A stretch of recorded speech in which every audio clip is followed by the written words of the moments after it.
Hello everyone. Good evening. So, Good evening. what Good is evening, sir. we were studying direct proportion. आप लोगों ने थोड़ा बहुत एक बेसिक आइडिया लिया है. What is direct proportion? Direct proportion बोलते हैं, direct variation बोलते हैं. So it is said to be direct proportion or direct variation. So क्या होता क्या है? What do you mean by direct proportion? आप लोग दुकान में गए, मान लो आप लोगों ने दुकान में किटकैट खरीदने के लिए गए. एक किटकैट कितने की आती है? 10. मान लेते हैं 15 रुपए वाली किटकैट आती है. स्पेशल ऑफर आपके लिए 20 वाली 15 में. हाँ, सो 15 रुपीज की एक किटकैट आती है.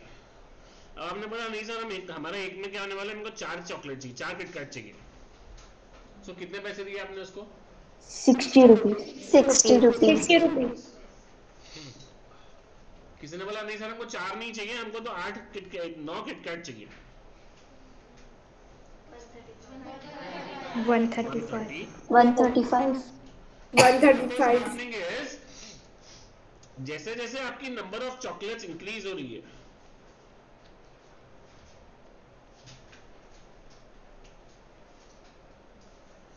जैसे जैसे नंबर ऑफ चॉकलेट्स इंक्रीज हो रही है, वैसे वैसे क्या हो रहा है, द प्राइस कॉस्ट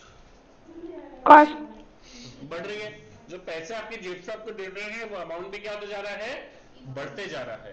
तो जब एक क्वांटिटी बढ़ाने से दूसरी क्वांटिटी भी बढ़ती है तो उसको बोलते हैं Direct variation. उसमें डायरेक्ट वेरिएशन में एक चीज और है कि भाई एक क्वांटिटी को 4 गुना किया तो दूसरी क्वांटिटी भी 4 गुना होगी. एक क्वांटिटी को 10 गुना किया तो दूसरी क्वांटिटी भी 10 गुना होगी. तो दैट इज डायरेक्ट प्रपोर्शन और डायरेक्ट वेरिएशन. क्लियर है क्या? क्या मीनिंग है? Yes, sir. इसको अगर इक्वेशन के इसमें रिप्रेजेंट करना है तो हम लोग लिखेंगे number of KitKats is directly proportional to the total amount paid. जितनी ज्यादा चॉकलेट्स खरीदोगे उतने ज्यादा पैसे देने पड़ेंगे. बराबर है? Yes, sir. प्रपोर्शन है तो इनवर्स प्रपोर्शन क्या होता है? ऐसा कब होता है कि ज्यादा चॉकलेट खरीदी तो कम पैसे देने पड़ते हैं? तो चॉकलेट्स वाले केस में ये नहीं है, ये वाला केस डायरेक्ट प्रपोर्शन का है. बट मान लो यहां से 100 पत्थर आपको ऊपर लेके जाने हैं, आप अकेले हैं तो आपको 4 दिन लगेंगे मान लो. बट आपके साथ आपके 10 दोस्त मिल गए तो टाइम 4 दिन से ज्यादा लगेगा कि 4 दिन से कम लगेगा? 4 दिन से कम. नंबर ऑफ लोग एक ही काम करने, नंबर ऑफ लोग करने वाले बढ़ गए तो टाइम क्या होता जाएगा, कम होते जाएगा. तो this is what inverse proportion, inverse variation. ठीक है ना? तो जब एक क्वांटिटी बढ़ती है तो दूसरी क्वांटिटी क्या होती है, कम होती है. तो इसको हम लोग क्या बोलते हैं, इनवर्स प्रोपोर्शन. Inverse variation. हम लोग ये जो देख रहे हैं ये क्या है, डायरेक्ट वेरिएशन देख रहे हैं अभी कि एक क्वांटिटी बढ़ाई तो उसके करस्पॉन्डिंग दूसरी क्वांटिटी भी बढ़ रही है. तो this is called as direct proportion. Clear है क्या? Yes, sir. Yes, sir. अब सॉल्व कैसे करते हैं सवाल, तो बहुत सिंपल सी चीज है. जैसे हम लोग एक छोटे से एग्जांपल से शुरू करते हैं. एक्स और वाई नंबर है, हमको दे दिया कि भाई जब x 6 है तब y कितना है, 15 है. x 8 है तब y कितना है बताओ. या y जो है हमारा वो 30 है, ये 13 35 है तो x कितना है ये बताओ. ये हमको पूछा है. तो हम लोग क्या, हमको क्या दिया हुआ है, क्वेश्चन में दिया हुआ रहेगा कि x इज डायरेक्टली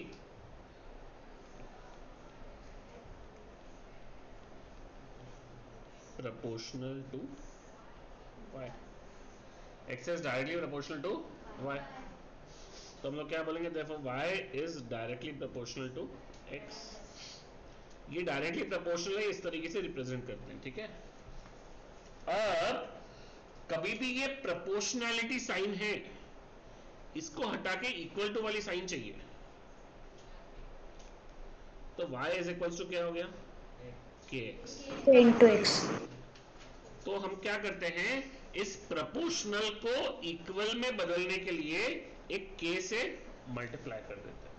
आप बोलेंगे सर x को मल्टीप्लाई करो कि y को, किसी को भी करो कोई दिक्कत नहीं है, दोनों में से कोई भी एक टर्म को करना है, किसी को भी करोगे आंसर क्या आएगा, सॉल्व मेथड्स जो रहेगा उसका फाइनल आंसर क्या आएगा, सेम आएगा। ठीक है सर, हमने क्या किया, x को सब्स्टिट्यूट x करके उसको इक्वल कर दिया।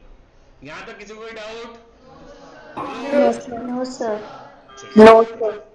No sir. हमने क्या बोला, when ये तो हमको दिया हुआ है, क्या दिया हुआ है कि भाई जब x 6 है तब y is 15, तो हमने क्या बोला, देखो y में 15 डाला is equals to k into 6 को कट किया तो 3 2 जा 3 5 जा, therefore 5/2 is k, तो y is equals to 5/2 या 2.5 लिखो या 5/2 भी, तो 5/2 इंटू x। तो हमने क्या किया, जो एक गिवन वैल्यू थी, हमको एक x की भी वैल्यू गिवन थी और उसके लिए एक y की भी वैल्यू गिवन थी, तो जो x और y की गिवन वैल्यू थी उस गिवन वैल्यू के लिए हमने क्या किया, उसको यूज करके हमने क्या निकाल लिया, k निकाल लिया।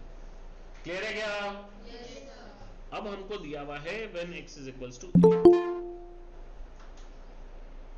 जब हमें बोला है when x is equals to 8,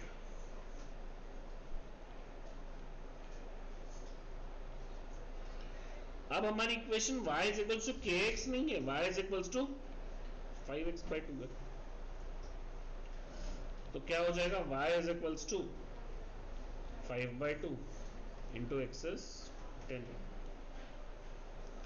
तो 2 1s are 2 5s are 5 5s are 25। Sir वो 10 कैसे लाया?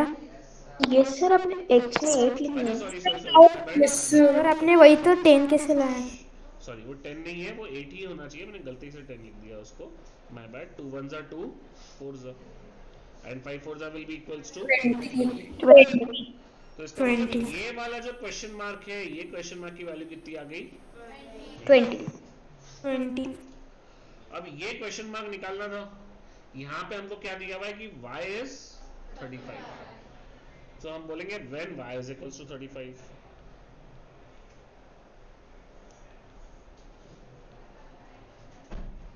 तो y क्या हो जाएगा, 35 is equals to 5/2 into x, फिर bye 2। 5 1s are 5 7s are 5/2 कहाँ से आया, वो तो यहीं से दिख रहा है आपको, y equals to 5/2 x, वही किया।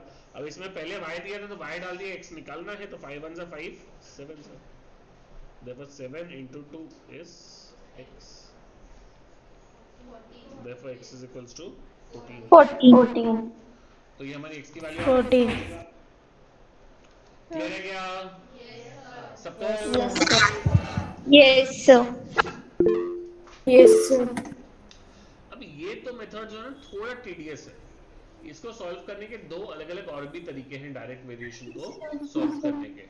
कैसे सॉल्व करते हैं, दो तरीके और कौन से हैं बेसिकली, तो जैसे हमने बोला x और y दो क्वांटिटीज है, anyone wants to ask any doubts, they can just unmute their mic and ask. Hello sir. हाँ सर अगर कोई भी प्रॉब्लम का वन नंबर दिया रहा तो उसको डिवाइड करना पड़ेगा 2। 1 नंबर दिया यानी सर मतलब y दिया हो और x नहीं दिया हो तो उसको y को 2 से डिवाइड करना पड़ेगा फिर। नहीं ऐसा थोड़ी है, y को 2 से डिवाइड करके x कैसे आएगा, ऐसा जरूरी नहीं है, वो तो हर क्वेश्चन में अलग अलग है। यहाँ पे जैसे x को 5/2 से मल्टीप्लाई करके करेंगे तो y आएगा, कोई क्वेश्चन में 5/2 के बदले -2 हो सकता है, कहीं -3 हो सकता है, कहीं इंटू 10 हो सकता है, कहीं पे इंटू 4.5 हो सकता है, कुछ भी रह सकता है। अब जैसे यहाँ पे है कि ये x है, y है, ये x1 y1 ये x2 y2, घर पे जाना तो भी चले जा, बाद में मैं कल नेक्सस में मिलता हूँ, मैं 6 बजे तक के क्लास, हाँ बाद में कल जब आएगा तभी बात करते हैं। तो x is proportional to y, ठीक है, तो y is directly x is directly proportional to, sorry ये y है,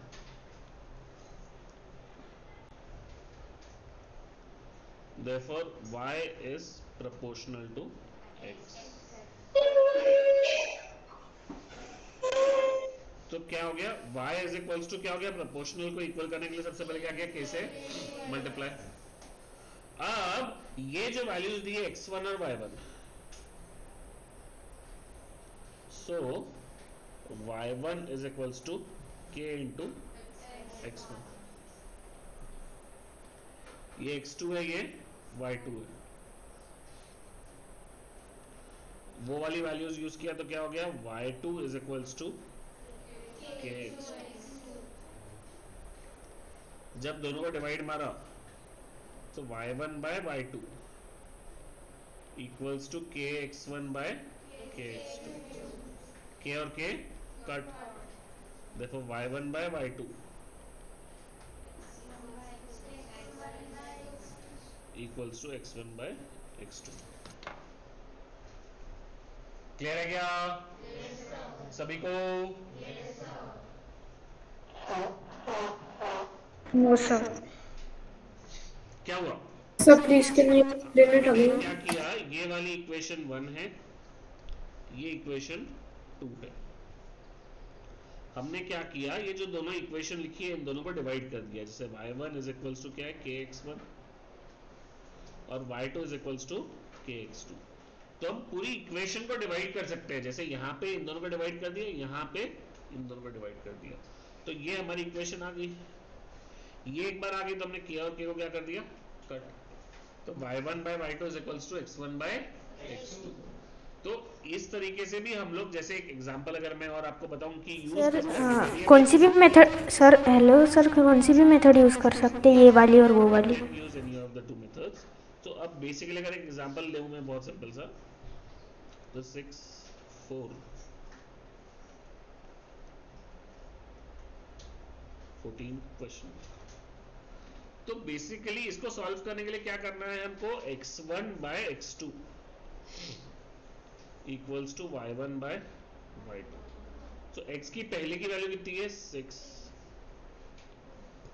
ये x1 है ना, तो ये कितना हो गया 6। x2 क्या है, x की वैल्यू बाद में कितनी दी है, 14। तो x1 by x2 is 6 by 14। This is equals to y1 कितना है, 4 y2।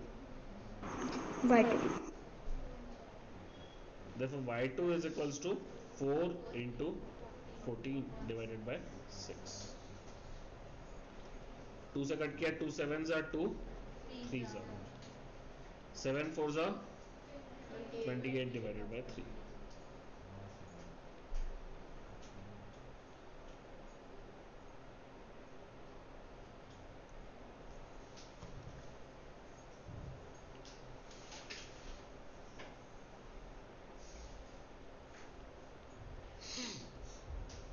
क्लियर है क्या? सबको पक्का?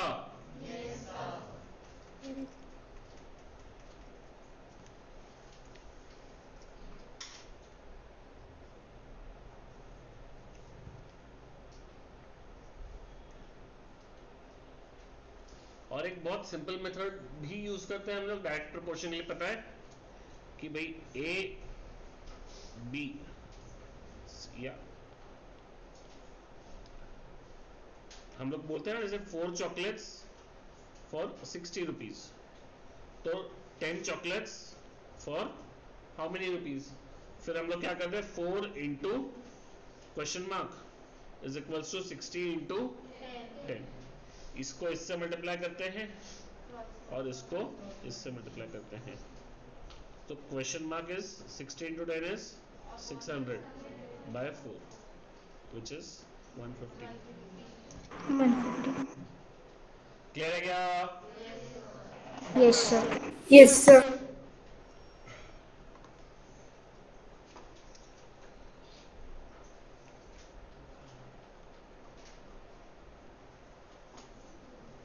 तो ये भी एक मेथड हमारी हो गई कि हम क्रॉस मल्टीप्लाई भी करके यूज कर सकते हैं। किसमें?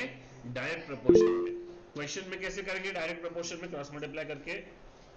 जैसे क्वेश्चन करते हैं, if 10 apples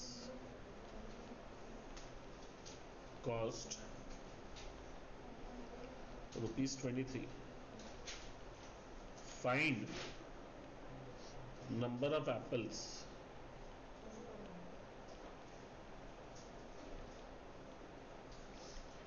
that can be bought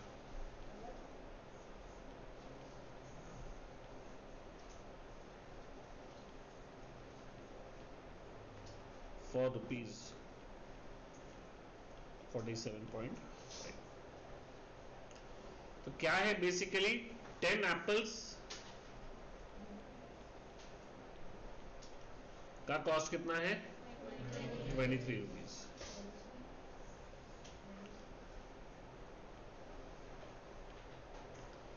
find the number of apples. हमको नहीं पता कितना एप्पल्स हम लोग खरीद सकते हैं. That can be bought for rupees 47.5. सो हम लोग कैसे निकालेंगे therefore 10 into equals to question mark into 23. तो question mark is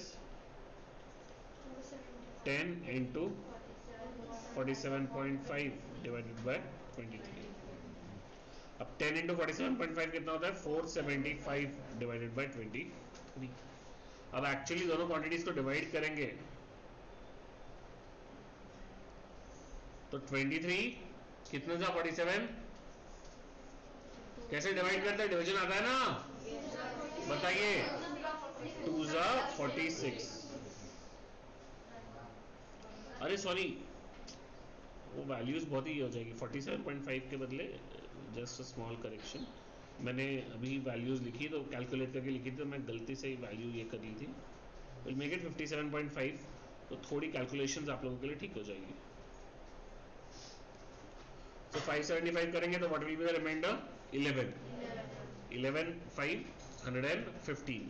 So 23 how many is 115. तो 23 5 जा 115. तो क्या आ गया 0. So quotient is A. Sorry. So 575 by 23 is what 25. So there are 25 apples that can be bought for rupees 57.5. Clear है सबको? Yes, sir. Yes, sir. Yes, sir. So this was all about direct proportion or direct variation. अब in the next ये part what will study? Inverse variation. So in the next part that will be inverse variation. Clear है सबको?